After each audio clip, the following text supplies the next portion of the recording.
Mom, ये देखिए। अरे, प्लेग धरती को तबाह कर रहा है। हालात बिगड़ रहे हैं। चीन के कई प्रांतों में बाढ़ आ गई है। उसके बाद अकाल पड़ना भी तय है। हाँ। सब लोग डरे हुए हैं। क्या ये महाआपदा की शुरुआत है? लगता तो ऐसा ही है। मॉम, अगर महाआपदा शुरू हो चुकी है और हमने प्रभु का स्वागत नहीं किया है, क्या इसका मतलब ये नहीं है कि उसने हमें महाआपदा में धकेल दिया अरे, है? अगर ऐसा हुआ तो ये बहुत भयानक होगा। तब इतने बरसों की हमारी आस्था बेकार हो जाएगी। अब क्या करें? हम इसके आगे हार नहीं मान सकते। प्रकाशित वाक्य की भविष्यवाणी है कि आपदाओं से पहले प्रभु यीशु आएगा। अगर महाआपदा आ चुकी है तो प्रभु भी आ चुका होगा। हमें उसे खोजना होगा। खोजना होगा? कहाँ खोजें? इतनी बड़ी दुनिया में उसे कहाँ खोजें? डैड, आप ऐसा कैसे कह सकते हैं? मैंने आपको इतनी बार कहा है, लेकिन आप सुनते ही नहीं। चमकती पूर्वी बिजली के अनुसार प्रभु यीशु आ चुका है। सर्वशक्तिमान परमेश्वर अंत के दिनों में न्याय का कार्य कर रहा है। उसने बहुत से सत्य व्यक्त किए हैं, लेकिन आप उसकी जांच नहीं करते। आपदा आ चुकी है और आप प्रभु द्वारा बहिष्कृत किए जाने से डर रहे हैं, तो तुरंत जांच करनी चाहिए। यह किसकी गलती है? यह अज्ञानता और बेवकूफ़ी की वजह से है। श्यांग मिंग, तुम हमेशा चमकती पूर्वी बिजली की जांच पड़ताल करने के लिए कहते हो, लेकिन मैंने तुम्हें कितनी बार कहा है। पादरियों और एल्डरों का कहना है कि यह सब पाखंड है और चीनी कम्युनिस्ट पार्टी इसे कुपंथ कहती है। पार्टी बुरी तरह से इसका दमन करती है। ये सच्चा मार्ग नहीं हो सकता। सही है। तुम्हें चमकती पूर्वी बिजली से इतना लगाव क्यों है? श्यांग मिंग, तुम्हारे डैड सही कह रहे हैं। तुम्हें पादरियों और एल्डरों की बातें माननी चाहिए। इससे हम स्वर्गारोहित होंगे। हम चमकती पूर्वी बिजली की जांच नहीं कर सकते। स्वर्गारोहित होंगे? आपदा पहले ही आ चुकी है, लेकिन आप अभी तक नहीं जागे हैं। आप बेवकूफ़ी कर रहे हैं। आप हमेशा पादरियों और एल्डरों की बात क्यों मानते हैं? आप प्रभु यीशु की बात क्यों नहीं मानते? प्रभु यीशु? प्रभु यीशु ने कहा था, आधी रात को धूम मची, देखो दूल्हा आ रहा है, उससे भेंट करने के लिए चलो। चमकती पूर्वी बिजली के लोग बहुत पहले ही प्रभु यीशु का स्वागत कर चुके हैं और वो सर्वशक्तिमान परमेश्वर के कार्य की गवाही दे रहे हैं। अगर हम जांच पड़ताल नहीं करेंगे तो तबाह हो जाएंगे। हाँ डैड, मॉम, शियांगमिंग सही कह रहा है। हमें प्रभु का स्वागत करने के लिए प्रभु यीशु के वचनों के अनुसार चलना चाहिए। याजक वर्ग लगातार कह रहा है कि प्रभु आने वाला है, लेकिन धार्मिक जगत में किसी ने भी उसका स्वागत नहीं किया। चमकती पूर्वी बिजली ही उसके लौटने की गवाही दे रही है। अगर हमने जांच पड़ताल नहीं की तो हम यकीनन आपदा में पड़कर मर जाएंगे। फिर याजक वर्ग भी हमें नहीं बचा पाएगा। सही बात है। प्रभु यीशु ने कहा था, आधी रात को धूम मची, देखो दूल्हा आ रहा है, उससे भेंट करने के लिए चलो। चमकती पूर्वी बिजली प्रभु के लौट आने की गवाही दे रही है। वो लोग दशकों से कम्युनिस्ट पार्टी का उत्पीड़न और गिरफ्तारी झेल रहे हैं, लेकिन वो सुसमाचार साझा करते रहते हैं। और जैसे जैसे राज्य का सुसमाचार दुनिया भर में फैल रहा है, ये और भी तेज होता जा रहा है। ये अवश्य ही परमेश्वर का कार्य होगा। डैड, मॉम, हम याजक वर्ग के हाथों गुमराह होकर पीछे नहीं रह सकते। हमें उनके जाल को तोड़कर चमकती पूर्वी बिजली की जांच करनी होगी। यही एक तरीका है। ये सही कह रहा है। श्रोताओ, मेरे ख्याल से शियांग मिंग की बात सही है। अगर हम खुद जांच करें तो? जांच करें? हम मरने का इंतजार नहीं कर सकते। कोई जरूरत नहीं है। सोच लो, अगर चमकती पूर्वी बिजली सच्चा मार्ग है तो अधिकतर याजक वर्ग उसका अनुसरण क्यों नहीं करते?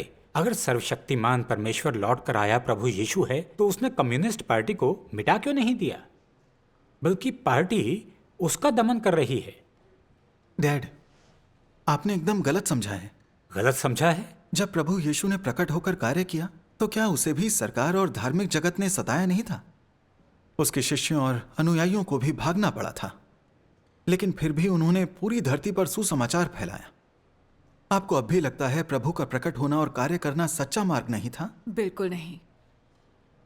कम्युनिस्ट पार्टी और धार्मिक जगत इस समय दुनिया में सबसे बड़ी ताकतें हैं और परमेश्वर के खिलाफ सबसे दुष्ट ताकतें हैं, लेकिन वो चमकती पूर्वी बिजली को नहीं हरा पाए हैं। इसका क्या मतलब है? परमेश्वर की हर चीज फले फूलेगी और उसे कोई ताकत गिरा नहीं सकती। बिल्कुल। मुझे लगता है चमकती पूर्वी बिजली परमेश्वर का कार्य है, वरना ये इतना ऊर्जावान ना होता। ये सच है। श्यांग मिंग, याजक वर्ग कह रहा है कि चमकती पूर्वी बिजली को स्वीकारने वाले को निकाल दिया जाएगा। हमें इसकी जांच नहीं करनी चाहिए। पार्टी और धार्मिक जगत इसकी निंदा करता है। और हर कोई उनकी बात पर भरोसा करता है। अगर ये सच्चा मार्ग भी है तो भी इस पर चलना मुश्किल है। याजक वर्ग पक्का हमारी निंदा करेगा और हमें ठुकरा देगा। डैड, प्रभु यीशु के अनुसरण का हमारा मार्ग क्रूस का मार्ग है। क्या मौत से डरकर प्रभु का अनुसरण कर सकते हैं? अगर सर्वशक्तिमान परमेश्वर लौट कर आया प्रभु है तो हमें उसे स्वीकार करना चाहिए। अगर धार्मिक जगत हमारी निंदा करके हमें बहिष्कृत भी कर दे तो भी प्रभु हमें नकारेगा नहीं। प्रभु यीशु ने कहा, जो अपना प्राण बचाता है वो उसे खोएगा, और जो मेरे कारण अपना प्राण खोता है वो उसे पाएगा। ये वचन सत्य हैं। जो लोग मसीही को स्वीकारते हैं लेकिन जिनमें हिम्मत नहीं है और मौत से डरते हैं, वो काबिल नहीं है। प्रकाशित वाक्य में भविष्यवाणी की गई है, डरपोक लोग स्वर्ग के राज्य में प्रवेश नहीं कर सकते। क्या आपको समझ नहीं आ रहा कि चमकती पूर्वी बिजली शब्द प्रभु यीशु की भविष्यवाणियों में से एक है? भविष्यवाणी क्या है? प्रभु यीशु ने कहा था, क्योंकि जैसे बिजली पूर्व से निकलकर पश्चिम तक चमकती है, वैसे ही मनुष्य के पुत्र का भी आना होगा। क्या चमकती पूर्वी बिजली प्रभु की भविष्यवाणी को साकार नहीं करती? ओह, तो चमकती पूर्वी बिजली में रहस्य छिपे हैं। यकीनन। हमें वाकई इसकी जांच पड़ताल करनी चाहिए। हाँ, क्या हम ऑनलाइन सर्वशक्तिमान परमेश्वर के कुछ वचन पढ़ें? इंटरनेट पर बहुत सारे वचन उपलब्ध हैं। मैं सर्वशक्तिमान परमेश्वर के वचनों का वीडियो चलाता हूँ। ठीक है, आइए। शुदाओ, चलो सुनते हैं, आखिर ये चमकती पूर्वी बिजली है क्या? तुम्हें नहीं पता कि याजक वर्ग इसके बारे में क्या कहते हैं? क्या तुम बाइबल को पादरी से बेहतर समझती हो? आपको नहीं सुनना, कोई बात नहीं, मैं तो सुनूंगी। तुम मॉम, आओ। बैठो।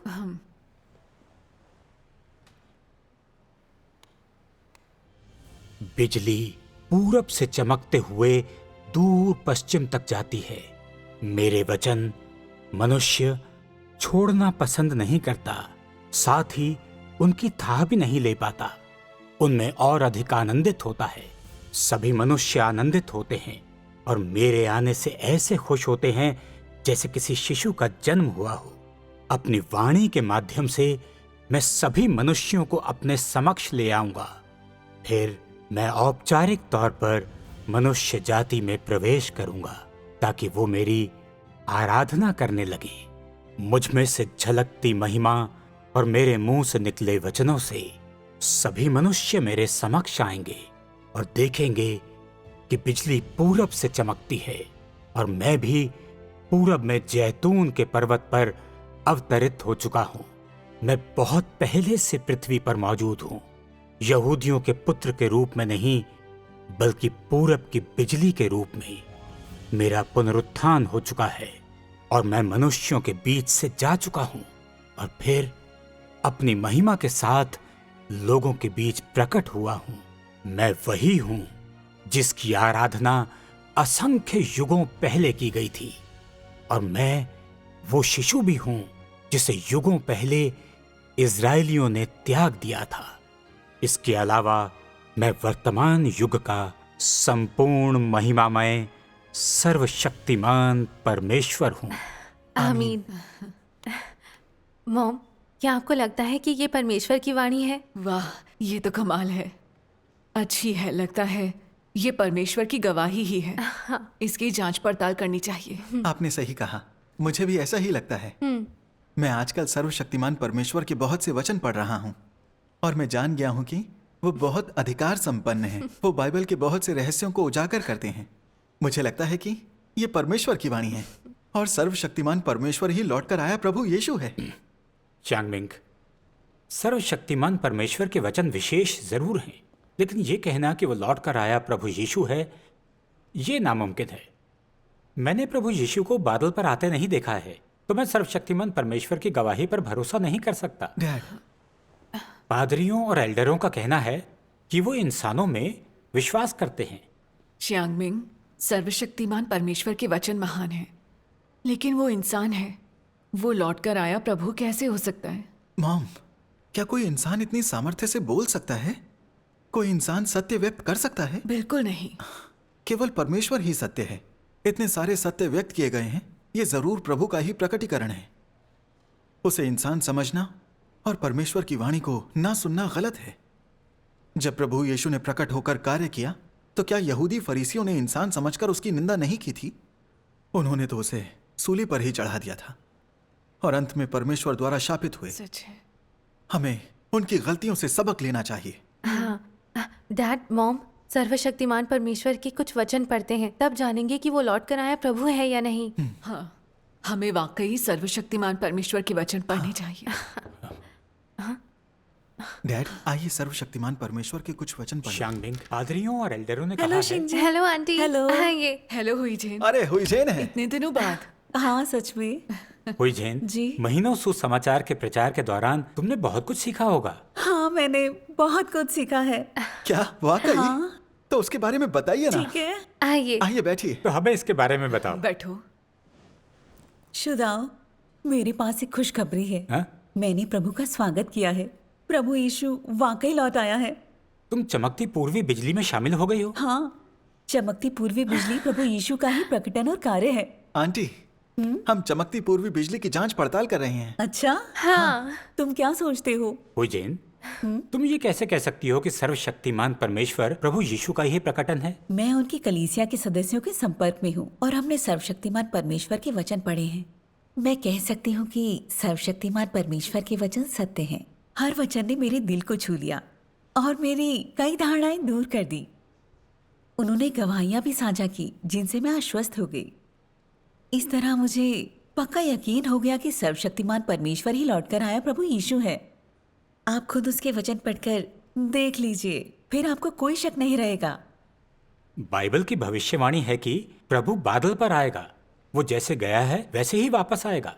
प्रभु को बादल पर लौटकर आना चाहिए। चमकती पूर्वी बिजली का कहना है कि सर्वशक्तिमान परमेश्वर ही लौटकर आया प्रभु यीशु है। ये बाइबल की भविष्यवाणियों से अलग है। हाँ, अलग है। सर्वशक्तिमान परमेश्वर एक इंसान है। तुम कैसे कह सकती हो कि वो लौटकर आया प्रभु यीशु है? मैं ये नहीं मान सकता। हाँ हुईजेन, सर्वशक्तिमान परमेश्वर एक आम इंसान है। तुम कैसे कह सकती हो कि वो लौट कर आया प्रभु है? हाँ, शुदाओ, शुफेन, इसमें भी एक रहस्य है। प्रभु यीशु ने क्यों कहा कि परमेश्वर की भेड़ें उसकी वाणी सुनती हैं? तभी तो आप बुद्धिमान कुंवारियों और मूर्ख कुंवारियों में अंतर कर पाएंगे। क्या मतलब? सर्वशक्तिमान परमेश्वर के वचनों को पढ़े बिना आप परमेश्वर की वाणी को कैसे सुन पाएंगे? धार्मिक याजक वर्ग और फरीसी परमेश्वर के प्रकटन और कार्य की निंदा करते हैं और आप मान जाते हैं। सच्चे मार्ग की जांच करते समय हमें याजक वर्ग की बातों को मानना चाहिए या प्रभु यीशु के वचनों को? बेशक प्रभु यीशु के वचनों को। बिल्कुल ठीक। हाँ, और क्या प्रभु यीशु सामान्य इंसान नहीं लगता था? देह धारण एक बहुत बड़ा रहस्य है। पवित्र आत्मा के प्रबोधन के बिना कोई भी देहधारी परमेश्वर को पहचान नहीं सकता। हाँ। जब प्रभु यीशु ने प्रकट होकर कार्य किया तो उसने अपने शिष्यों से पूछा, परंतु तुम मुझे क्या कहते हो? सभी ने कहा कि वो पैगंबर है। केवल पतरस ने कहा, तू जीवते परमेश्वर का पुत्र मसीही है। प्रभु यीशु ने कहा कि यह पवित्र आत्मा का प्रबोधन है।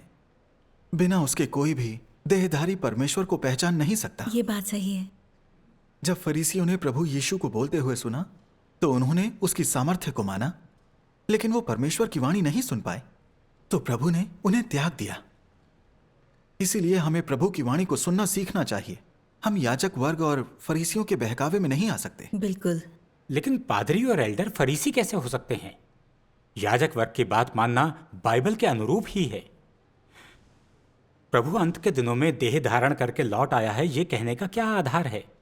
बाइबल में ये भविष्यवाणी की गई है कि प्रभु अंत के दिनों में देह धारण करके आएगा। क्या ऐसी भविष्यवाणी की गई है? हाँ, प्रभु यीशु ने कहा था, तुम भी तैयार रहो क्योंकि जिस घड़ी तुम सोचते भी नहीं उसी घड़ी मनुष्य का पुत्र आ जाएगा। और लूका 17:24-25 में लिखा है, जैसे बिजली आकाश के एक छोर से कौंध कर आकाश के दूसरे छोर तक चमकती है, वैसे ही मनुष्य का पुत्र भी अपने दिन में प्रकट होगा, परंतु पहले अवश्य है कि वो बहुत दुख उठाए और इस युग के लोग उसे तुच्छ ठहराएं। आमीन। इन भविष्यवाणियों में क्या कहा गया है? मनुष्य का पुत्र आ रहा है। मनुष्य का पुत्र। ये सही है। मनुष्य का पुत्र के क्या मायने हैं? परमेश्वर देहधारी हो रहा है। उसके आध्यात्मिक देह को मनुष्य का पुत्र नहीं कह सकते। तो मनुष्य के पुत्र के बारे में की गई भविष्यवाणी देह धारण के बारे में थी। हाँ, देखने में तो वो एक सामान्य इंसान है क्योंकि परमेश्वर मनुष्य के पुत्र के रूप में देह धारण करता है। इसीलिए लोग अपनी धारणाओं के आधार पर उसका विरोध करते हैं। अंत के दिनों में देहधारी सर्वशक्तिमान परमेश्वर न्यायकारी करता है। वो सभी सत्य व्यक्त करता है जो इंसान को बचाते और शुद्ध करते हैं। कम्युनिस्ट पार्टी और धार्मिक जगत द्वारा प्रभु यीशु के बेतहाशा विरोध, निंदा और दमन के कारण प्रभु यीशु की ये भविष्यवाणी साकार होती है। परंतु पहले अवश्य है कि वो बहुत दुख उठाए और इस युग के लोग उसे तुच्छ ठहराएं। ठहराएं। आमीन। हाँ, ये संगति तथ्यों और बाइबल के अनुरूप है। बिल्कुल है। शुदाऊ, लगता है प्रभु सचमुच देह में लौट कर आएगा। प्रभु यीशु एकमात्र देहधारी परमेश्वर है। सभी ईसाई इस बात को जानते हैं। उज्जैन, मैं नहीं मान सकता कि सर्वशक्तिमान परमेश्वर ही देहधारी परमेश्वर है। कलीसिया के सभी याजक वर्ग का कहना है कि सर्वशक्तिमान परमेश्वर एक सामान्य इंसान है, वो देहधारी नहीं हो सकता। संगति में साफ कहा गया है, आपको समझ क्यों नहीं आ रहा? हमें प्रभु यीशु के वचनों को ही सच्चे मार्ग की जांच का आधार बनाना पड़ेगा। हम पादरियों और एल्डरों की भटकाने वाली बातों को मानते नहीं रह सकते। सही कहा। हुई झेन, अच्छा बताओ, तुम्हें यकीन कैसे हुआ कि सर्वशक्तिमान परमेश्वर ही देहधारी परमेश्वर का प्रकटन है? शुफेन, ये वाकई बहुत अहम सवाल है। आइए सर्वशक्तिमान परमेश्वर के कुछ वचन पढ़ें। ठीक है। ये लीजिए।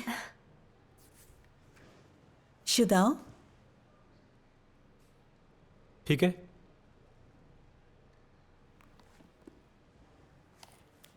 लाइए, मैं पढ़ता हूं। यहाँ से। जो देहधारी परमेश्वर है उसके पास परमेश्वर का सार होगा, और जो देहधारी परमेश्वर है उसके पास परमेश्वर की अभिव्यक्ति होगी। क्योंकि परमेश्वर ने देह धारण किया है, इसलिए वो उस कार्य को सामने लाएगा जो वो करना चाहता है। और चूंकि परमेश्वर ने देह धारण किया है, इसलिए वो उसे अभिव्यक्त करेगा जो वो है। और वो मनुष्य के लिए सत्य लाने, उसे जीवन प्रदान करने और उसे मार्ग दिखाने में सक्षम होगा। जिस देह में परमेश्वर का सार नहीं है, वो निश्चित रूप से देहधारी परमेश्वर नहीं है। इसमें कोई संदेह नहीं।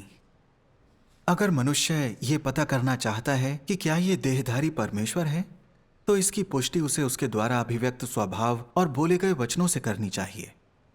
इसे ऐसे कहीं, व्यक्ति को इस बात का निश्चय कि ये देहधारी परमेश्वर है या नहीं, और कि ये सही मार्ग है या नहीं, उसके सार से करना चाहिए। और इसलिए ये निर्धारित करने की कुंजी कि ये देहधारी परमेश्वर की देह है या नहीं, उसके बाहरी स्वरूप के बजाय उसके सार, उसका कार्य, उसके कथन, उसका स्वभाव और कई अन्य पहलू में निहित है।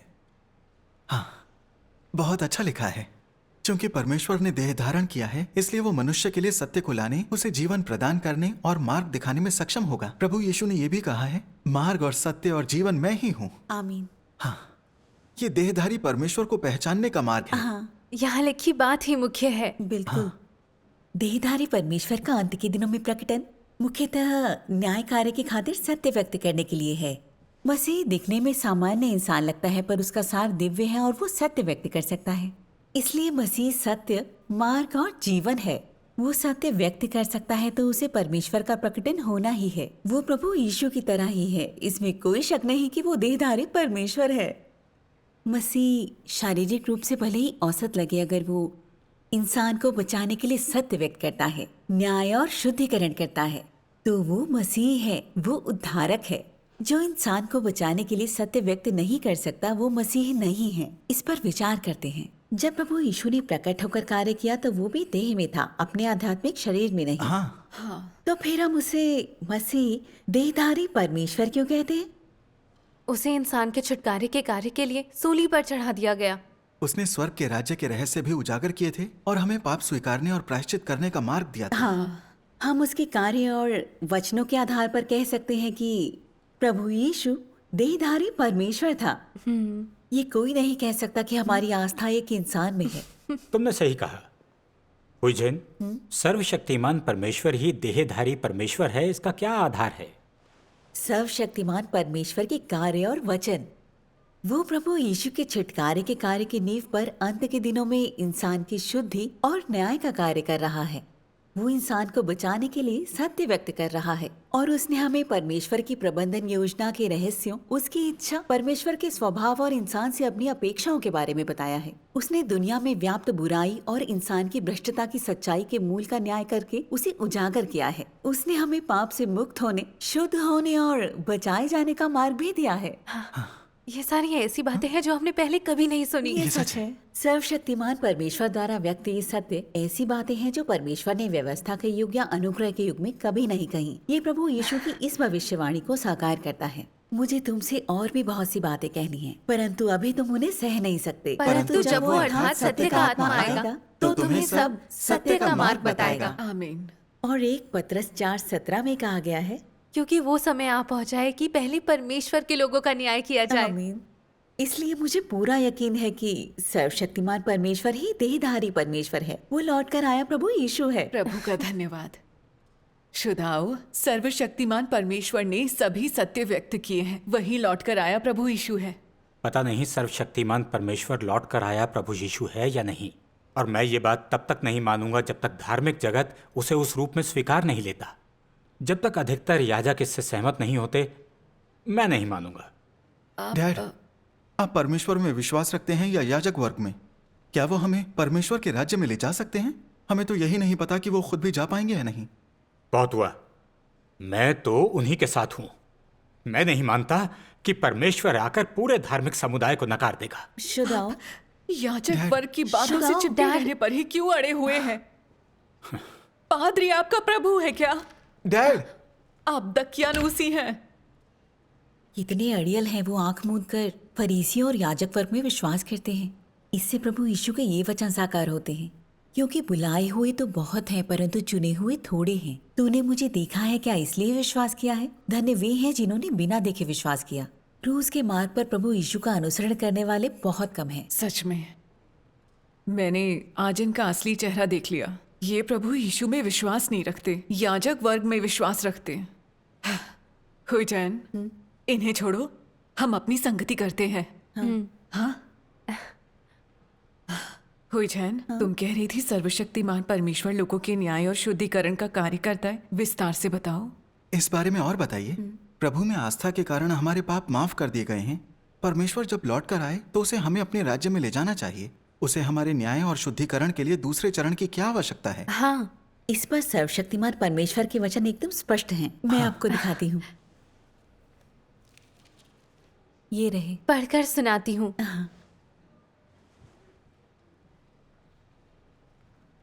तुम मानते हो कि यीशु अंत के दिनों में उतरेगा, परंतु वो कैसे उतरेगा? तुम लोगों जैसा पापी जिसे परमेश्वर ने अभी छुड़ाया है, जो परिवर्तित या पूर्ण नहीं किया गया है, क्या तुम परमेश्वर के हृदय के अनुसार हो सकते हो? तुम जो अभी भी पहले जैसे हो, तुम्हारे लिए ये सत्य है कि तुम्हें यीशु द्वारा बचाया गया था और परमेश्वर के उद्धार के कारण तुम्हें पापी नहीं माना जाता है। परंतु इससे ये साबित नहीं होता है कि तुम पाप पूर्ण नहीं हो। यदि तुम्हें बदला नहीं गया तो तुम संत जैसे कैसे हो सकते हो? भीतर से तुम अशुद्धता से घिरे हुए हो, स्वार्थी और कुटिल हो। तब भी तुम यीशु के साथ अवतरण चाहते हो। तुम इतने भाग्यशाली हो। तुम अपनी आस्था में एक कदम से चूक गए हो। तुम्हें छुटकारा तो मिला, पर तुम बदले नहीं। परमेश्वर तुम्हें शुद्ध करेगा ताकि तुम उसके हृदय के अनुसार बन जाओ। यदि तुम्हें सिर्फ छुटकारा दिया जाता है तो तुम पवित्रता को प्राप्त करने में असमर्थ होंगे। ऐसे तुम परमेश्वर के आशीष साझा करने के अयोग्य होगे, क्योंकि तुम मनुष्य का प्रबंधन करने के परमेश्वर के कार्य के एक कदम से चूक गए हो, जो कि परिवर्तित करने और सिद्ध बनाने का मुख्य कदम है। तुम पापी को अभी छुटकारा मिला है। तुम सीधे परमेश्वर की विरासत नहीं पा सकते। तुम अपनी आस्था में एक कदम से चूक गए हो। तुम्हें छुटकारा तो मिला, पर तुम बदले नहीं। हुई जैन, तो इसका अर्थ है कि हमें छुटकारा तो मिल गया है, लेकिन हम पाप से मुक्त नहीं हुए हैं, इसलिए हम स्वर्ग नहीं जा सकते। बिल्कुल। पढ़ना जारी रखते हैं। इस बार मैं पढ़ती हूँ।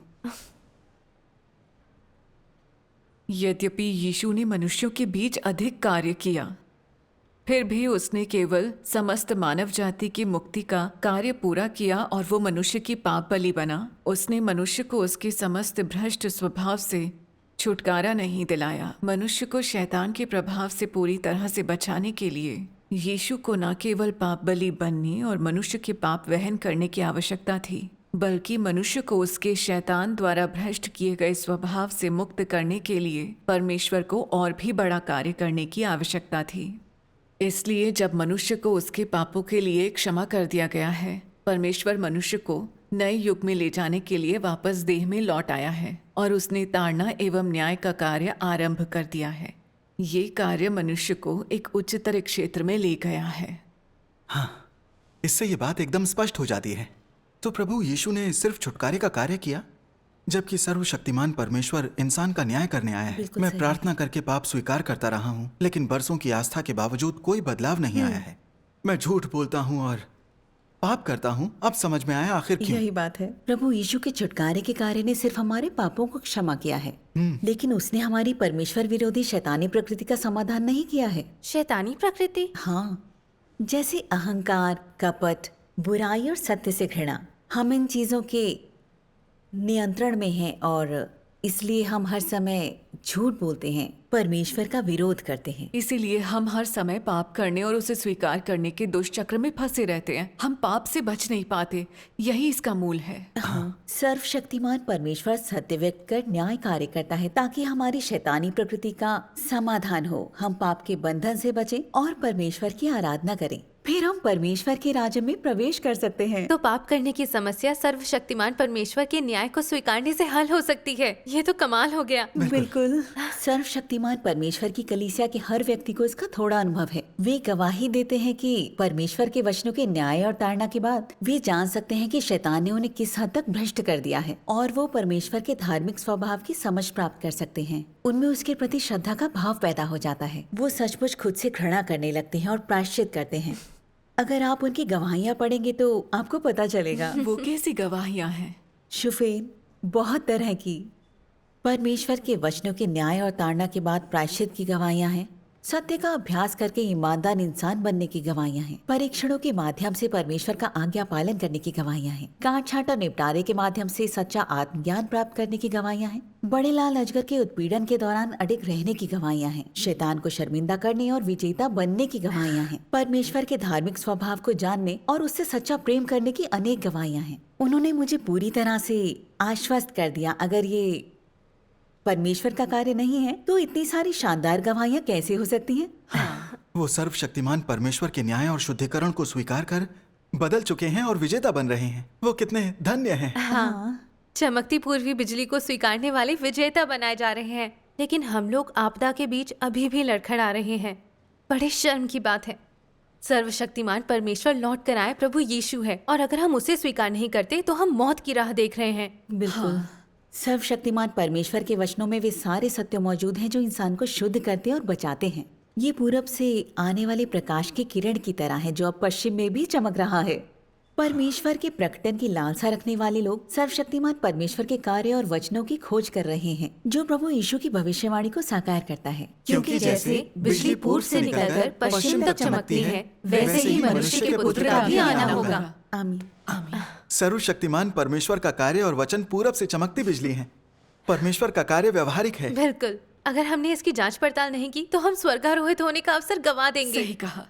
याजक वर्ग ने हम में से बहुतों को बर्बाद किया है। उन पर विश्वास करना मूर्खता है। वो हमें आपदा में धकेल देंगे और फिर हम रोएंगे, अपने दांत पीसेंगे। अब मैं उनकी बात नहीं मान सकती। मुझे सर्वशक्तिमान परमेश्वर को स्वीकार करना परमेश्वर है। का धन्यवाद। आओ सर्वशक्तिमान परमेश्वर के और वचन पढ़ें। ठीक है, बैठ जाइए। ठीक है।